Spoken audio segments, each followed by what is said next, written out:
محترم بھائیوں، اس کائنات کے اندر انبیاء علیہم السلام کے بعد جو سب سے عظیم ہستیاں ہیں، جن کو سب سے زیادہ فضیلت حاصل ہے، وہ صحابہ کرام رضوان اللہ علیہم اجمعین ہیں۔ اور ان کو یہ فضیلت کیوں ملی؟ کیونکہ اللہ رب العزت نے ان کو پیارے پیغمبر صلی اللہ علیہ وسلم کا دیدار نصیب فرمایا، اور ان لوگوں کو اللہ رب العزت نے نبی مکرم صلی اللہ علیہ وسلم کے ہاتھ پر بیعت کر کے اسلام کو قبول کرنے کی توفیق عطا فرمائی۔ اور یہ اتنا فضیلت والا عمل اور اتنی فضیلت ان لوگوں کی اور اتنی فضیلت والا وہ وقت کہ برا بن عازب رضی اللہ عنہ بیان کرتے ہیں کہ نبی مکرم صلی اللہ علیہ وسلم کی صحبت میں ایک گھڑی ٹھہرنا ہمارے لیے دنیا میں موجود ہر چیز سے زیادہ قیمتی ہے، کہ اگر ہم اس دنیا میں موجود ہر چیز کو بیچ دیں، اس کی قیمت نبی مکرم صلی اللہ علیہ وسلم کی صحبت میں رہنے والے ایک پل کے برابر بھی نہیں۔ اتنی فضیلت۔ اور پھر اللہ رب العزت نے ہمیں ایمان لانے کے لیے جن کو ہمارے لیے معیار مقرر کیا، وہ بھی صحابہ کرام رضوان اللہ علیہم اجمعین ہیں، کہ ان جیسا ایمان ہوگا تو پھر اللہ رب العزت کے ہاں تمہارا ایمان قابل قبول ہے۔ اور پھر ان میں سے جو آج کا ہمارا مقصد، ہمارا موضوع، حضرت عثمان بن عفان رضی اللہ عنہ، کہ جنہوں نے لاکھوں گھڑیاں نبی مکرم صلی اللہ علیہ وسلم کی صحبت میں گزاری۔ حضرت عثمان بن عفان رضی اللہ عنہ ایسے صحابی کہ 5 پشتوں کے بعد جن کا خاندان وہ نبی مکرم صلی اللہ علیہ وسلم کے خاندان سے جا کر کے مل جاتا ہے۔ اور پھر نبی مکرم صلی اللہ علیہ وسلم نے اعلان نبوت کرنے سے پہلے زمانہ جاہلیت میں اپنی بیٹی سیدہ رقیہ رضی اللہ عنہا کا نکاح وہ حضرت عثمان رضی اللہ عنہ کے ساتھ کیا ہوا تھا۔ اور اسی طرح ایک صحابی بیان کرتے ہیں کہ میرے ماموں نے مجھ سے پوچھا کہ کیا تمہیں پتا ہے کہ حضرت عثمان بن عفان رضی اللہ عنہ کو ذو النورین کیوں کہا جاتا ہے؟ تو وہ صحابی جواب دیتا ہے کہ اے ماموں جان، مجھے نہیں پتا، مجھے اس چیز کا علم نہیں ہے۔ تو وہ اس کے ماموں جان اسے بتلاتے ہیں کہ اے میرے بھانجے، جب سے اللہ رب العزت نے کائنات بنائی ہے، اس وقت سے لے کر کائنات تک کوئی ایسا شخص نہیں آیا کہ جس کے نکاح میں اللہ رب العزت نے کسی بھی نبی کی 2 بیٹیوں کو جمع کیا ہو سوائے حضرت عثمان رضی اللہ عنہ کے۔ اتنی بڑی فضیلت۔ آج اگر ہم نے اپنے لیے، اپنی بیٹیوں کے لیے کوئی لڑکا ڈھونڈنا ہو، اپنے لیے کوئی داماد ڈھونڈنا ہو، تو ہم کس طرح کوشش کرتے ہیں، کس طرح جدوجہد کرتے ہیں کہ ہمارا داماد اچھے سے اچھا ہو، اس میں اچھی خوبیاں پائی جاتی ہوں، اس میں خامیاں کم سے کم ہوں۔ لیکن وہ شخص، وہ انسان کہ جو داماد رسول صلی اللہ علیہ وسلم ہے، اور صرف ایک دفعہ نہیں بلکہ 2 داماد رسول اللہ صلی اللہ علیہ وسلم، یکے بعد دیگرے نبی مکرم صلی اللہ علیہ وسلم نے اپنی 2 بیٹیوں کا نکاح حضرت عثمان رضی اللہ عنہ سے کیا۔ غزوہ بدر ختم ہوتا ہے، لوگ واپس آتے ہیں مدینہ کے اندر۔ حضرت رقیہ رضی اللہ عنہ وہ کچھ بیمار ہیں، اور اسی بیماری کی حالت میں ان کی وفات ہو جاتی۔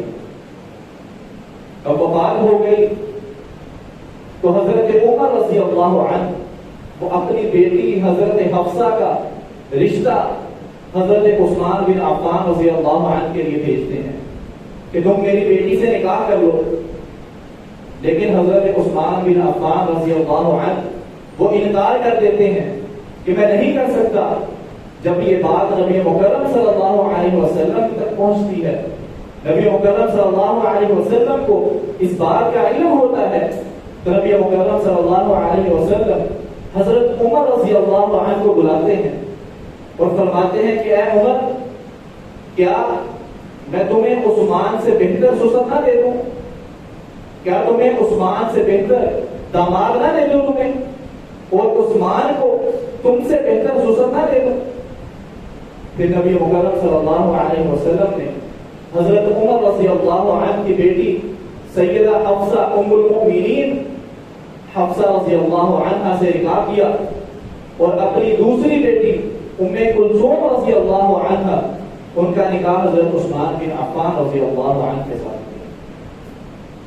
اتنی فضیلت. اور پھر خلیفہ ثالث تیسرے خلیفہ صحابہ کرام بیان کرتے ہیں کہ نبی مکرم صلی اللہ علیہ وسلم کے بعد ہماری امت میں، ہمارے لوگوں میں جو ہمارا اتفاق تھا کہ سب سے زیادہ افضل حضرت ابوبکر صدیق رضی اللہ عنہ ہے، اور اس کے بعد حضرت عمر فاروق رضی اللہ عنہ، اور اس کے بعد حضرت عثمان بن عفان رضی اللہ عنہ، اور اس کے بعد ہمارے اندر کسی کے بارے میں بحث نہیں ہوتی تھی کہ کون کس سے زیادہ افضل ہے. تیسرے نمبر پر نبی مکرم صلی اللہ علیہ وسلم کے بعد امت میں تیسرے نمبر پر سب سے افضل شخصیت حضرت عثمان بن عفان رضی اللہ عنہ. اور یہ فضیلت ایسے ہی نہیں مل گئی، بلکہ بڑی قربانیوں کے بعد، بہت سارے اعمال کرنے کے بعد یہ فضیلت ملی ہے. نبی مکرم صلی اللہ علیہ وسلم اعلان نبوت کرتے ہیں، لوگوں کو دین کی دعوت دینا شروع کرتے ہیں. نبوت کا اعلان کیا، دعوت دینی شروع کی. حضرت ابوبکر صدیق رضی اللہ عنہ آپ کے ہاتھ پر بیعت کر کے اسلام قبول کر لیتے ہیں. اب حضرت ابوبکر صدیق رضی اللہ عنہ اسلام کی دعوت دینے کے لیے نکلتے ہیں. حضرت عثمان بن عفان رضی اللہ عنہ کو دعوت دیتے ہیں اور وہ ان کی دعوت کو قبول کرتے ہوئے چوتھے نمبر پر اسلام کے اندر داخل ہو جاتے ہیں. عشرہ مبشرہ السابقون الاولون کہ جن کے بارے میں اللہ رب العزت نے فرمایا اور پیارے پیغمبر صلی اللہ علیہ وسلم نے ان کو دنیا کی زندگی میں رہتے ہوئے جنت کی بشارت سنا دی کہ یہ لوگ اس دنیا کی زندگی میں رہتے ہوئے جنتی ہیں. اسی طرح حضرت ابو موسیٰ اشعری رضی اللہ عنہ وہ بیان کرتے ہیں کہ میں نبی مکرم صلی اللہ علیہ وسلم کے ساتھ مدینہ کے باغوں میں سے ایک باغ میں موجود تھا. اب نبی مکرم صلی اللہ علیہ وسلم نے اپنے دستے مبارک میں ایک چھڑی پکڑی ہوئی ہے اور اس چھڑی کو وہ پانی اور مٹی پر مارتے جا رہے ہیں. اتنے میں ایک شخص آتا ہے، آ کر کے اجازت طلب کرتا ہے، دروازہ کھٹکھٹاتا ہے، آنے کی اجازت طلب کرتا ہے. تو نبی مکرم صلی اللہ علیہ وسلم حضرت ابو موسیٰ اشعری رضی اللہ عنہ کو یہ کہتے ہیں، یہ فرماتے ہیں کہ جاؤ، جا کر کے آنے والے کو اندر آنے کی اجازت دو اور ساتھ میں اسے جنت کی بشارت بھی سنا دو. ابو موسیٰ اشعری رضی اللہ عنہ جاتے ہیں، آنے کی اجازت دیتے ہیں، دیکھتے ہیں کہ آنے والا حضرت ابوبکر صدیق رضی اللہ عنہ ہے. انہیں جنت کی بشارت سناتے ہیں. تھوڑا وقت گزرتا ہے، پھر کوئی شخص آتا ہے، آ کر کے اجازت طلب کرتا ہے. نبی مکرم صلی اللہ علیہ وسلم فرماتے ہیں کہ جاؤ، جا کر کے اس کو اجازت دے دو اور اسے جنت کی بشارت بھی سنا دو. ابو موسیٰ اشعری رضی اللہ عنہ دیکھتے ہیں کہ آنے والے حضرت عمر فاروق رضی اللہ عنہ ہیں، ان کو اجازت دیتے ہیں اور ساتھ میں ان کو جنت کی بشارت سنا دیتے ہیں. اس کے بعد پھر کچھ وقت گزرا اور پھر کسی نے آنے کی اجازت طلب کی. حضرت ابو موسیٰ اشعری نبی مکرم صلی اللہ علیہ وسلم کے فرمان کے مطابق پھر سے جاتے ہیں. نبی مکرم صلی اللہ علیہ وسلم نے اب کی بار اپنے الفاظ بدل دیے. نبی مکرم صلی اللہ علیہ وسلم نے فرمایا کہ اے ابو موسیٰ، جا کر کے جو اجازت طلب کر رہا ہے اسے اجازت بھی دے دو اور ساتھ اسے یہ بھی بتا دو کہ زندگی میں تمہارے لیے بہت ساری آزمائشیں آنے والی ہیں اور ان آزمائشوں کی وجہ سے اللہ رب العزت تمہیں جنت کی بشارت سنا دے۔ ابو موسیٰ اشعری رضی اللہ عنہ جاتے ہیں، جا کر کے دیکھتے ہیں کہ حضرت عثمان بن عفان رضی اللہ عنہ کھڑے، ان کو اجازت دی جاتی ہے، یہ بات بتلائی جاتی ہے، نبی مکرم صلی اللہ علیہ وسلم کا فرمان سنایا جاتا ہے، وہ جنت کی بشارت پر الحمدللہ کہتے ہیں اور ساتھ میں یہ دعا کرتے ہیں کہ اللہ رب العزت ان آزمائشوں پر مجھے صبر عطا فرمائے۔ پھر یہاں تک بس نہیں، غزوہ بدر کا موقع ہے، سب لوگ جنگ بدر کے لیے تیار ہیں۔ حضرت عثمان بن عفان رضی اللہ عنہ کی زوجہ سیدہ رقیہ رضی اللہ عنہ وہ بیمار ہیں، نبی مکرم صلی اللہ علیہ وسلم ان کو اجازت دیتے ہیں کہ تم غزوہ بدر میں شریک نہ ہو بلکہ اپنی بیوی کی تیمارداری کے لیے مدینہ میں ہی ٹھہر جاؤ، لیکن تمہاری فضیلت، نبی مکرم صلی اللہ علیہ وسلم نے فرمایا کہ تمہاری جو فضیلت ہے وہ بدریوں جیسی فضیلت ہے، اور بدر میں جو مال غنیمت ہوگا اس میں سے بھی عثمان بن عفان رضی اللہ عنہ کو ان کا حصہ ملے گا۔ اور پھر اللہ رب العزت نے نبی مکرم صلی اللہ علیہ وسلم کو یہ حکم دیا کہ بدریوں میں اعلان کر دیجئے کہ غزوہ بدر میں جتنے لوگ شریک ہوئے ہیں اللہ رب العزت نے ان سب کو معاف کر دیا۔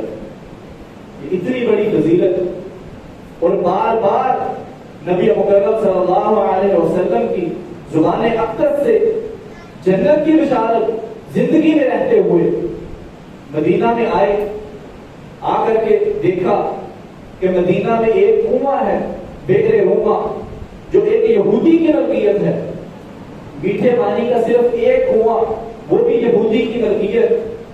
اب مسلمان پریشان ہیں کہ ہمیں تو پانی پینے کے لیے نہیں مل رہا۔ نبی مکرم صلی اللہ علیہ وسلم اعلان کرتے ہیں کہ کون ہے جو اس کنویں کو خرید کر کے مسلمانوں کے لیے وقف کر دے؟ حضرت عثمان بن عفان رضی اللہ عنہ 35,000 درہم خرچ کر کے اس کنویں کو خریدتے ہیں اور اس کنویں کو خریدنے کے بعد مسلمانوں کے لیے وقف کر دیتے ہیں۔ اور پھر نبی مکرم صلی اللہ علیہ وسلم نے فرمایا کہ جو اس کنویں کو خرید کر کے مسلمانوں کے لیے وقف کرے گا اللہ رب العزت اس کو جنت عطا کریں گے۔ یہ جنت کی بشارت حضرت عثمان بن عفان رضی اللہ عنہ کے حصے میں آتی ہے۔ مسجد نبوی جو نبی مکرم صلی اللہ علیہ وسلم کا دفتر کہ جہاں سے جہادی قافلے بھی نکل رہے ہیں، جہاں پر لوگوں کے درمیان عدل و انصاف بھی قائم ہو رہا ہے، جہاں دین کی تعلیم و تربیت بھی ہو رہی ہے۔ اب صحابہ کرام زیادہ ہو رہے ہیں، مسجد کی جگہ کم ہے، مسجد تنگی دامہ کی شکایت کرتی ہے کہ اب میرے اندر جگہ موجود نہیں۔ نبی مکرم صلی اللہ علیہ وسلم صحابہ کو مخاطب کرتے ہیں کہ اے میرے صحابہ، کون شخص ہے کہ جو فلاں زمین کو خرید کر کے اس مسجد کے لیے وقف کر دے، اللہ رب العزت جنت میں اسے اس سے بہتر زمین عطا کریں گے۔ حضرت عثمان بن عفان رضی اللہ عنہ وہ جاتے ہیں، اس شخص کو رقم ادا کرتے ہیں، اس زمین کو خریدتے ہیں، نبی مکرم صلی اللہ علیہ وسلم کی بارگاہ میں آتے ہیں کہ اللہ کے رسول صلی اللہ علیہ وسلم میں نے اس زمین کو خرید لیا ہے۔ نبی مکرم صلی اللہ علیہ وسلم فرماتے ہیں کہ اے عثمان، اس زمین کو ہماری مسجد کے لیے وقف کر دے، اللہ رب العزت جنت میں تمہیں اس سے بہتر زمین عطا کریں گے۔ اور حضرت عثمان رضی اللہ عنہ اس زمین کو مسجد نبوی کے لیے وقف کر دیتے۔ صرف یہاں تک بس نہیں، اتنی فضیلت کہ اگر ہم ان کے فضائل کو بیان کرنا شروع کریں تو وقت کم پڑ جائے، لیکن ان کی فضائل، ان کی فضیلتیں، ان کی برتری وہ ہم بیان نہیں کر سکتے۔ ایک دفعہ نبی مکرم صلی اللہ علیہ وسلم احد پہاڑ پر چڑھے اور ساتھ میں حضرت ابوبکر صدیق رضی اللہ عنہ اور حضرت عمر رضی اللہ عنہ اور حضرت عثمان بن عفان رضی اللہ عنہ موجود ہیں۔ اب احد پہاڑ حرکت کرنا شروع ہو جاتا ہے۔ نبی مکرم صلی اللہ علیہ وسلم فرماتے ہیں کہ اے احد، تھم جا، رک جا، تیرے اوپر ایک نبی، ایک صدیق اور 2 شہید موجود ہیں۔ یہ نبی مکرم صلی اللہ علیہ وسلم نے حضرت عثمان بن عفان رضی اللہ عنہ کو ان کی زندگی میں ہی شہادت کی بشارت سنا دی. اور پھر نبی مکرم صلی اللہ علیہ وسلم نے ایک خواب دیکھا. خواب میں کیا دیکھتے ہیں کہ نبی مکرم صلی اللہ علیہ وسلم اپنے صحابہ کے ساتھ مکہ مکرمہ میں گئے اور عمرہ ادا کر رہے تھے. اور جس طرح آپ لوگ جانتے ہیں کہ انبیاء علیہ السلام کا خواب وہ اللہ رب العزت کی طرف سے وحی ہوا کرتا ہے. جس طرح حضرت ابراہیم علیہ السلام نے خواب دیکھا تھا کہ وہ اپنے بیٹے حضرت اسماعیل علیہ السلام کو اللہ کے راستے میں قربان کر رہے ہیں اور ان کا وہ خواب اللہ کی طرف سے ایک حکم تھا جس کی انہوں نے تعمیر کی. اسی طرح نبی مکرم صلی اللہ علیہ وسلم نے یہ خواب دیکھا. اللہ رب العزت نے اس خواب کو سورہ فتح کے اندر بیان فرمایا کہ نبی مکرم صلی اللہ علیہ وسلم خواب دیکھتے ہیں کہ وہ اپنے صحابہ کے ساتھ مکہ مکرمہ میں عمرہ ادا کر رہے ہیں. اب نبی مکرم صلی اللہ علیہ وسلم اپنے صحابہ کو تیار کرتے ہیں, مدینہ سے نکلتے ہیں, حدیبیہ کے مقام پر آتے ہیں.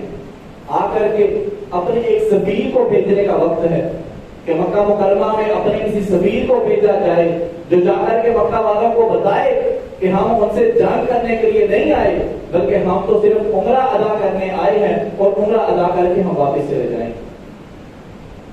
جب سفیر چننے کی باری آتی ہے تو نبی مکرم صلی اللہ علیہ وسلم حضرت عثمان بن عفان رضی اللہ عنہ کو چنتے اور ساتھ میں فرماتے ہیں کہ مکہ والوں کے نزدیک اگر عثمان بن عفان رضی اللہ عنہ سے زیادہ کوئی فضیلت والا, کوئی عزت والا شخص ہوتا تو میں ضرور اس کو چنتا. یعنی کہ کفار مکہ کے نزدیک بھی حضرت عثمان بن عفان رضی اللہ عنہ وہ بہت زیادہ عزت والے تھے. اب نبی مکرم صلی اللہ علیہ وسلم حضرت عثمان کو یہ حکم دیتے ہیں کہ مکہ میں جائیے, جا کر کے ہمارے ارادوں سے کفار مکہ کا ان کو باخبر کیجیے, انہیں بتائیے کہ ہم صرف عمرہ کرنے آئے ہیں, جنگ کرنے کے لیے نہیں آئے. حضرت عثمان بن عفان رضی اللہ عنہ وہ مکہ کے اندر جاتے ہیں. مکہ میں جا کر کے جب وہ لوگوں کو یہ بات بتلاتے ہیں تو وہ لوگ کہتے ہیں کہ اے عثمان تم مکہ میں آ گئے ہو, ہم تمہاری بڑی عزت کرتے ہیں, تم ایسے کرو تم عمرہ کر لو اور چلے جاؤ, لیکن ہم نبی مکرم صلی اللہ علیہ وسلم کو اجازت نہیں دے سکتے. یہ محبت کہ حضرت عثمان بن عفان رضی اللہ عنہ وہ کہتے ہیں کہ اگر نبی مکرم صلی اللہ علیہ وسلم کو اجازت نہیں تو میں بھی عمرہ کرنے کے لیے تیار نہیں. یہ تھی محبت جس کی وجہ سے اللہ رب العزت نے ان کو اتنا مقام, اتنی فضیلت عطا کی. اب جب حضرت عثمان بن عفان رضی اللہ عنہ کو مکہ میں کچھ دیر لگ گئی اور پیچھے افواہ یہ پھیل گئی کہ حضرت عثمان بن عفان رضی اللہ عنہ کو شہید کر دیا گیا. اب دیکھیے اگر اس دنیا کی زندگی میں رہتے ہوئے ہم کسی سے بے پناہ محبت کرتے ہوں تو ہم کیا کہتے ہیں؟ ہمارا مشہور مقولہ یا قول یا وہ بات جو ہم اپنے محبوب سے کہتے ہیں کہ میں تمہارے لیے مر بھی سکتا ہوں اور میں تمہارے لیے کسی کو مار بھی سکتا ہوں. یہ اس دنیا کی زندگی میں رہتے ہوئے ہم نے بہت بار سنا ہوگا کہ ایک محبت کرنے والا اپنے محبوب سے یہ بات کہتا ہے کہ میں تمہاری محبت میں کسی کو قتل کر بھی سکتا ہوں اور کسی سے خود کو قتل کروا بھی سکتا ہوں. اور نبی مکرم صلی اللہ علیہ وسلم کی محبت حضرت عثمان بن عفان رضی اللہ عنہ سے کہ نبی مکرم صلی اللہ علیہ وسلم کو جب یہ خبر ملی, یہ افواہ نبی مکرم صلی اللہ علیہ وسلم تک پہنچی کہ میرے عثمان بن عفان کو شہید کر دیا گیا ہے, تو نبی مکرم صلی اللہ علیہ وسلم نے صحابہ کو مخاطب کیا اور صحابہ کو حکم دیا کہ آؤ میرے ہاتھ پر بیعت کرو کہ اب ہم حضرت عثمان بن عفان کا بدلہ لے کر ہی جائیں گے. اور صحابہ بیان کرتے ہیں کہ ہم نے اس دن موت پر بیعت کی تھی کہ ہم یا تو ان کو قتل کر دیں گے یا خود قتل ہو جائیں گے, لیکن عثمان بن عفان رضی اللہ عنہ کا بدلہ لیے بغیر ہم یہاں سے نہیں جائیں گے. اور پھر نبی مکرم صلی اللہ علیہ وسلم کا حضرت عثمان بن عفان کے ساتھ محبت کا عالم کہ سارے صحابہ بیعت کرتے ہیں. نبی مکرم صلی اللہ علیہ وسلم کا ایک دست مبارک نیچے ہے, صحابہ کرام بیعت کرتے ہیں, اور بیعت کرنے کے بعد نبی مکرم صلی اللہ علیہ وسلم اپنے دوسرے ہاتھ کو اٹھاتے ہیں اور سارے ہاتھوں کے اوپر رکھ کر کے نبی مکرم صلی اللہ علیہ وسلم فرماتے ہیں کہ یہ عثمان بن عفان کا ہاتھ ہے. نبی مکرم صلی اللہ علیہ وسلم اپنے ہاتھ کو حضرت عثمان بن عفان رضی اللہ عنہ کا ہاتھ قرار دیتے ہیں اور اس ہاتھ کو اوپر رکھتے ہیں. اور پھر اللہ رب العزت قرآن پاک نازل فرماتے ہیں ان الذين يبايعونك انما يبايعون الله يد الله فوق ايديهم, کہ جن لوگوں نے حضرت عثمان بن عفان رضی اللہ عنہ کی شہادت کا بدلہ لینے کے لیے نبی مکرم صلی اللہ علیہ وسلم کے ہاتھ پر بیعت کی ہے, انہوں نے نبی مکرم صلی اللہ علیہ وسلم کی بیعت نہیں بلکہ انہوں نے اللہ رب العزت کی بیعت کی ہے. اور اتنے ہاتھ صحابہ کے اور اوپر نبی مکرم صلی اللہ علیہ وسلم اپنے ہاتھ کو حضرت عثمان کا ہاتھ قرار دے کر کے رکھتے ہیں, اور اللہ رب العزت قرآن میں فرماتے ہیں کہ ان سارے ہاتھوں کے اوپر ید اللہ فوق ایدیہم, ان سارے ہاتھوں کے اوپر میں اللہ رب العزت کا ہاتھ ہے. یہ محبت, یہ فضیلت, یہ برتری کیوں کر ملی؟ یہ اعمال کی وجہ سے. غزوہ تبوک کا موقع ہے, قحط سالی ہے, سارے صحابہ پریشان ہیں. نبی مکرم صلی اللہ علیہ وسلم جنگ کے لیے سامان اکٹھا کرنے کے لیے صحابہ کو مخاطب ہوتے ہیں کہ مال لے کر کے آؤ, ہم نے جنگ کے لیے جانا ہے. حضرت عثمان بن عفان رضی اللہ عنہ وہ ایک تھیلی کے اندر 1000 دینار وہ لے کر کے نبی مکرم صلی اللہ علیہ وسلم کی بارگاہ میں آ جاتے ہیں, اور آ کر کے وہ تھیلی وہ نبی مکرم صلی اللہ علیہ وسلم کی چولی میں رکھ دیتے ہیں. اب نبی مکرم صلی اللہ علیہ وسلم ان دیناروں میں ہاتھ پھیرتے ہیں, انہیں الٹ پلٹ کرتے جا رہے ہیں, اور ساتھ میں نبی مکرم صلی اللہ علیہ وسلم فرما رہے ہیں کہ عثمان اگر آج کے بعد کوئی عمل نہ کرے تو اسے اس کی پچھلی زندگی اس کے لیے کافی ہے. نبی مکرم صلی اللہ علیہ وسلم فرماتے ہیں کہ آج کے بعد عثمان بن عفان رضی اللہ عنہ کا کوئی بھی عمل ان کو نقصان نہیں پہنچائے گا. انہوں نے جو پچھلے اعمال کر لیے وہ جنت میں لے جانے کے لیے ان کے لیے کافی. اتنی فضیلت حضرت عثمان بن عفان رضی اللہ عنہ. نبی مکرم صلی اللہ علیہ وسلم ایک دفعہ اپنے گھر میں موجود ہیں. حضرت عائشہ رضی اللہ عنہا ان کی اوڑھنی نبی مکرم صلی اللہ علیہ وسلم اوڑھ کر کے لیٹے ہوئے ہیں, اور نبی مکرم صلی اللہ علیہ وسلم کی پنڈلی سے کچھ کپڑا ہٹا ہوا, پنڈلی تھوڑی ننگی ہے. حضرت ابو بکر صدیق رضی اللہ عنہ دروازے پر آتے ہیں, آ کر کے دستک دیتے ہیں, اجازت طلب کرتے ہیں. نبی مکرم صلی اللہ علیہ وسلم ان کو اجازت دے دیتے ہیں.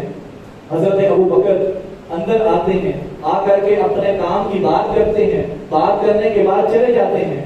تھوڑی دیر ہوتی ہے, حضرت عمر فاروق رضی اللہ عنہ آ جاتے ہیں, اجازت طلب کرتے ہیں. نبی مکرم صلی اللہ علیہ وسلم اجازت دیتے ہیں. اسی حالت کے اندر حضرت عمر فاروق آئے, اپنا معاملہ بیان کیا, بات کی, اور اس کے بعد چلے جاتے ہیں.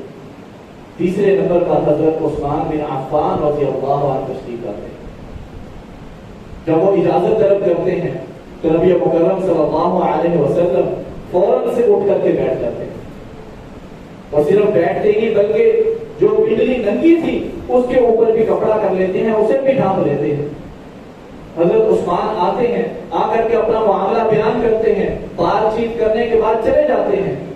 حضرت عائشہ رضی اللہ عنہا ام المؤمنین وہ یہ سارا ماجرا دیکھ رہی ہیں. جب حضرت عثمان بن عفان چلے جاتے ہیں تو حضرت عائشہ رضی اللہ عنہا آتی ہیں اور فرماتی ہیں کہ اللہ کے رسول صلی اللہ علیہ وسلم, میرے بابا جان آئے, حضرت ابو بکر صدیق آئے, آپ اسی حالت میں لیٹے رہے. حضرت عمر فاروق آئے, انہوں نے اجازت طلب کی, آپ اسی حالت میں لیٹے رہے. آپ کی پنڈلی ویسے ہی لگی رہی. لیکن جیسے ہی حضرت عثمان بن عفان رضی اللہ عنہ انہوں نے آ کر کے آپ سے اجازت طلب کی تو آپ فوراً سے سیدھے ہو گئے، اٹھ کر کے بیٹھ گئے اور اپنی پنڈلی کو ڈھانپ لیا۔ نبی مکرم صلی اللہ علیہ وسلم نے فرمایا کہ اے عائشہ رضی اللہ عنہا، کیا میں اس شخص سے حیا نہ کروں، کیا میں اس شخص سے شرم نہ کروں کہ جس سے اللہ رب العزت کے فرشتے بھی حیا کرتے ہیں؟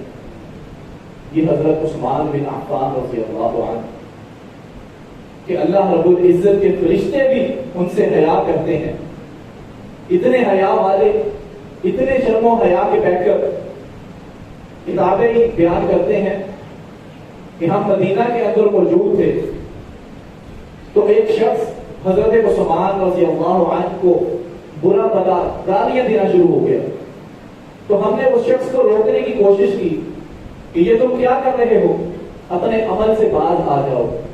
اب وہ شخص اپنے عمل سے باز نہیں آیا، وہ بار بار گالیاں دے رہا ہے حضرت عثمان بن عفان رضی اللہ عنہ کو۔ وہ تابعی بیان کرتے ہیں کچھ دیر بعد ہم نے دیکھا کہ آسمان پر ایک بادل آیا، وہ بادل گرجا اور اس میں سے ایک بجلی پیدا ہوئی، وہ بجلی اس شخص پر آ کر کے گری اور وہ وہیں ہلاک ہو گئے۔ یہ حضرت عثمان بن عفان رضی اللہ عنہ کہ جن کی فضیلت اتنی کہ ان کو گالی دینے پر اللہ رب العزت نے آسمان سے بجلی گرا دی۔ حضرت عثمان رضی اللہ عنہ کو 18 ذوالحجہ کو شہید کر دیا گیا، ایک مظلومانہ شہادت کہ ان کو ان کے گھر کے اندر محصور کر دیا گیا۔ اب ایک باغی وہ حضرت عثمان رضی اللہ عنہ کے گھر کے اندر داخل ہوتا ہے، حضرت عثمان رضی اللہ عنہ اسے مخاطب ہو کر کے کہتے ہیں، تمام باغیوں کو مخاطب کر کے کہتے ہیں کہ کیا جب نبی مکرم صلی اللہ علیہ وسلم نے بئر روما کے لیے سوال کیا تھا کہ ہے کوئی شخص جو یہ کنواں خرید کر کے مسلمانوں کے لیے وقف کرے، کیا میں نے یہ کنواں خرید کر کے وقف نہیں کیا تھا؟ باقی جواب دیتے ہیں کہ جی وقف کیا تھا۔ تو پھر حضرت عثمان رضی اللہ عنہ بیان کرتے ہیں تم اسی کنویں سے مجھے پانی پینے سے روکتے ہو، جو کنواں میں نے ہی خرید کر کے مسلمانوں کے لیے وقف کیا، اسی کنویں سے پانی پینے سے تم مجھے روکتے ہو۔ پھر حضرت عثمان فرماتے ہیں کہ کیا مسجد نبوی کی توسیع کے لیے جب نبی مکرم صلی اللہ علیہ وسلم نے سوال فرمایا تھا کیا میں نے جگہ لے کر کے مسجد نبوی کو نہیں دی، کیا میں نے یہ جگہ مسجد کے لیے وقف نہیں کی؟ وہ جواب دیتے ہیں کہ جی ہاں آپ نے کی۔ حضرت عثمان بن عفان رضی اللہ عنہ بیان کرتے ہیں کہ تم اسی مسجد نبوی میں کہ جس کے لیے زمین میں نے خرید کر کے وقف کی، اسی میں مجھے نماز پڑھنے سے روکتے ہو۔ اور پھر ایک بدبخت آگے بڑھتا ہے، حضرت عثمان بن عفان رضی اللہ عنہ کا گلا دباتا ہے، گلا دباتا ہے، چھوڑ دیتا ہے، پھر دباتا ہے اور تھوڑی دیر کے بعد وہ باہر چلا جاتا ہے اور جا کر کے کہتا ہے کہ میں نے حضرت عثمان کے گلے سے نازک گلا دیکھا ہی نہیں، کہ اتنے بوڑھے ہو چکے ہیں اور بوڑھے ہونے کے باوجود ان پر اتنا ظلم۔ اور پھر ایک شخص، ایک باغی، ایک بدبخت وہ آگے بڑھتا ہے اور حضرت عثمان رضی اللہ عنہ پر وار کر دیتا ہے۔ حضرت عثمان اپنے ہاتھ سے اس وار کو روکنے کی کوشش کرتے ہیں، جس کے نتیجے میں حضرت عثمان کا وہ ہاتھ کٹ جاتا ہے۔ حضرت عثمان فرماتے ہیں کہ اے شخص، اے مجھ پر وار کرنے والے، تمہیں پتا ہے کہ کون سا ہاتھ ہے؟ یہ وہی ہاتھ ہے کہ جس ہاتھ نے نبی مکرم صلی اللہ علیہ وسلم کے حکم سے سورہ حجرات سے سورہ ناس تک قرآن کریم کی کتابت کی تھی، اور وہ لوگ حضرت عثمان رضی اللہ عنہ کو شہید کر دیتے۔ اتنی مظلومانہ شہادت، اور اللہ رب العزت کے پیارے پیغمبر صلی اللہ علیہ وسلم نے جو حضرت عثمان کی فضیلت بیان کی، ان کو زندگی میں بار بار جنت کی بشارت دی۔ اور پھر نبی مکرم صلی اللہ علیہ وسلم نے فرمایا کہ اے عثمان، عنقریب اللہ رب العزت تمہیں ایک ایسی قمیض پہنائیں گے کہ منافق لوگ اس قمیض کو اتارنے کی کوشش کریں گے، لیکن تم اس قمیض کو اتارنا نہ۔ اور مفسرین لکھتے ہیں کہ اس قمیض سے مراد یہ خلافت تھی کہ جو حضرت عثمان غنی رضی اللہ عنہ کو ملی۔ لیکن آج ہم ان کی سیرت کو نہ پڑھتے ہیں نہ ان کو سمجھتے ہیں. ان کے اتنے فضائل، اتنے کارنامے، اتنے اچھے اچھے اعمال، لیکن آج ہمارے ان بچوں سے کوئی پوچھ کر کے دیکھ لے تو صرف اتنا پتا ہوگا کہ حضرت عثمان غنی تیسرے خلیفہ ہیں، اس سے آگے کسی کو کچھ پتہ ہی نہیں. آج ہم جو ہمارے رول ماڈل ہونے چاہیے تھے، ہم نے ان کو بھلا دیا، اور یہ میسی، رونالڈو اور یہ بالی ووڈ کے یہ سپر سٹارز جن کو ہم کہتے ہیں، آج یہ ہمارے رول ماڈل بن گئے ہیں. جب ہمارے رول ماڈل یہ بنیں گے تو ہمارے معاشرے کے اندر اسی طرح خرابیاں پیدا ہوں گی جس طرح آج ہمیں نظر آ رہی ہیں. جب ہم اپنے اصل رول ماڈلز جو صحابہ کرام تھے کہ جن کے بارے میں اللہ رب العزت نے قرآن میں فرمایا تھا کہ اگر ایمان لے کر کے آنا ہے تو ان جیسا ایمان لے کر کے آؤ پھر قبول ہوگا. ایمان کا معیار کسوٹی اللہ رب العزت نے صحابہ کرام کو قرار دیا، لیکن آج ہم نے ان کی سیرت کو بھی بھلا دیا، ہم نے ان کے فضائل کو بھی بھلا دیا. اکثر صحابہ کے ہمیں نام نہیں پتا، چند ایک کے پتا ہے تو صرف نام ہی پتا ہے، اس کے علاوہ کچھ نہیں پتا.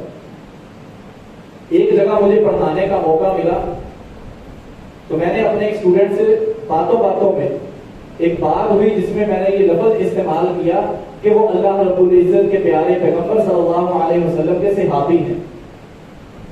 اب وہ اسٹوڈنٹ مجھ سے بڑا عجیب سوال کرتا ہے کہ قاری صاحب یہ صحابی کیا ہوتا ہے؟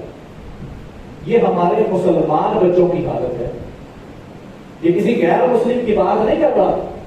میرے پاس قرآن پڑھنے والا بچہ وہ مجھ سے یہ سوال کرتا ہے کہ صحابی ہوتا کون ہے، صحابی کہتے کسے ہیں؟ یہ ہمارے لیے ایک لمحہ فکریہ ہے کہ ہم اپنے بچوں کی دنیاوی تعلیم پر تو بڑا خرچ کرتے ہیں، لیکن دینی تعلیم کے حوالے سے ہم خود بھی زیرو اور ہمارے بچے بھی زیرو، اور اس کے بعد ہم کہیں کہ ہم مسلمان ہیں. ہمیں صحابہ کا نہ پتا ہو کہ جو ہمارے رول ماڈل کہ جن کو دیکھ کر کے ہم نے ایمان لے کر کے آنا، کہ جن کے ایمان جیسا ہمارا ایمان ہونا چاہیے، جب ہمیں ان کا پتہ ہی نہیں ہوگا تو ہم ان جیسا ایمان کہاں سے لے کر کے آئیں گے. اللہ رب العزت سے دعا ہے کہ اللہ رب العزت ہمیں نبی مکرم صلی اللہ علیہ وسلم کی سیرت اور صحابہ کرام کی سیرت کو پڑھ کر کے اس کو سمجھ کر کے اس پر عمل کرنے کی توفیق عطا فرمائے. وما توفیقی الا باللہ.